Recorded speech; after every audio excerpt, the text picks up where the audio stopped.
ছোট চিংড়ি অথবা গুঁড়া চিংড়ি নামে পরিচিত আমাদের যে দেশীয় চিংড়িগুলো আছে, সেই চিংড়ি দিয়ে লাউ রান্না করলে কিন্তু সেটার টেস্ট খুবই ভালো হয় এবং খেতে খুবই সুস্বাদু হয়ে থাকে। তো আজ আপনাদের সঙ্গে আমি সেই গুঁড়া চিংড়ি দিয়ে লাউ কীভাবে রান্না করি সেটাই শেয়ার করব। আশা করব ভিডিওর শেষ পর্যন্ত সবাই আমার সঙ্গেই থাকবেন। তো প্রথমেই আমি যেটা করলাম সেটা হচ্ছে আমি একটা কড়াইতে তেল গরম হতে দিলাম। তেলটা গরম হয়ে আসলে আমি পেঁয়াজ কুচি এবং রসুন বাটা দিয়ে দিলাম। আমি এখানে কোনো রকম আদা বাটা ইউজ করিনি, কারণ লাউয়ের তরকারিতে আদা বাটার ফ্লেভারটা আমার ভালো লাগে না, তাই আমি এখানে আদা ইউজ করিনি। আপনারা ইচ্ছা করলে করতে পারেন।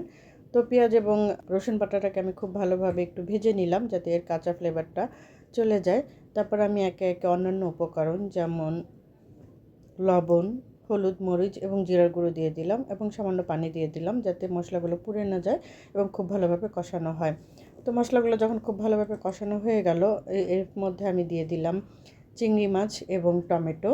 চিংড়ি মাছ এবং টমেটোটাকেও আমি মশলার সাথে খুব ভালোভাবে কষিয়ে নিলাম। তারপরে আমি এখানে 1 কাপের মতন পানি দিয়ে দিলাম। আর পানিটাকে আমি একটু জাল করে নিয়ে তারপর আমি একে একে দিয়ে দিলাম কেটে ধুয়ে পরিষ্কার করে রাখা লাউগুলো। লাউগুলো দিয়ে আমি প্রথমেই নেড়ে দেইনি, আমি প্রথমেই এটা ঢেকে দিয়েছিলাম। প্রায় 10 মিনিট পর আমি ঢাকনা খুলে এগুলোকে ভালো করে নেড়ে দিলাম এবং উপরেরগুলো নিচে দিয়ে দিলাম এবং নিচেরগুলো উপরে নিয়ে আসলাম। এতে কি হয়, তাহলে প্রত্যেকটা লাউর টুকরোগুলো সমানভাবে সেদ্ধ হয়। আর আপনি যদি এটাকে খুব ভালোভাবে না নেড়ে দেন তাহলে দেখা যাবে যে একটা শক্ত রয়ে যাবে এবং আরেকটা গলে যাবে। তাই লাউর টুকরোগুলোকে খুব ভালোভাবে নেড়ে দিতে হবে। লাউ এবং চিংড়ির তরকারিটা আসলে ছোট বড় সবাই খুব পছন্দ করে থাকে, কারণ এটা খেতে খুবই টেস্টি হয়ে থাকে এবং এটা শরীরের জন্য খুবই উপকারী হয়ে থাকে আমাদের। তাই ছোট বড় সবাই এই তরকারিটা ভীষণ পছন্দ করে। আমার তো এই তরকারিটা ভীষণই পছন্দ। আর আপনাদের কার কেমন লাগে অবশ্যই কমেন্টের মাধ্যমে জানাতে পারেন। আমি কিন্তু বারবারই ঢেকে দিচ্ছিলাম এবং বারবারই নেড়ে দিচ্ছিলাম।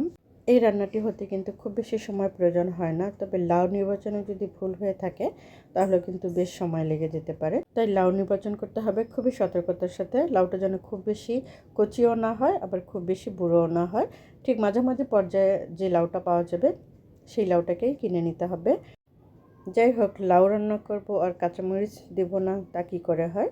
তো আমি এখন কিছু পরিমাণ কাঁচামরিচ এখানে অ্যাড করে দিলাম। আর এটা দেওয়াটা বাধ্যতামূলক, অবশ্যই কাঁচামরিচটা দিতে হবে, তাহলে এর ফ্লেভার এবং টেস্ট বহু গুণ বেড়ে যায়। আর ধনেপাতা দিলে তো এর স্বাদ 16 আনা পূর্ণ হয়ে যায়, তাই অবশ্যই চেষ্টা করতে হবে ধনেপাতাটা অ্যাড করার জন্য। আমার রান্না একদমই শেষের দিকে, এখনই আমি এটাকে নামিয়ে ফেলবো। এটা দেখতে যতটা লোভনীয় হয়েছিল, এটা খেতে ততটাই দুর্দান্ত হয়েছিল।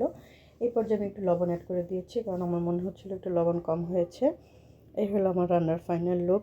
রেসিপিটি যদি আপনাদের কাছে ভালো লেগে থাকে তাহলে অবশ্যই লাইক কমেন্ট শেয়ার করে দেবেন। পরবর্তী নতুন কোনো ভিডিও দেখার আমন্ত্রণ জানিয়ে আজ এখানেই শেষ করছি।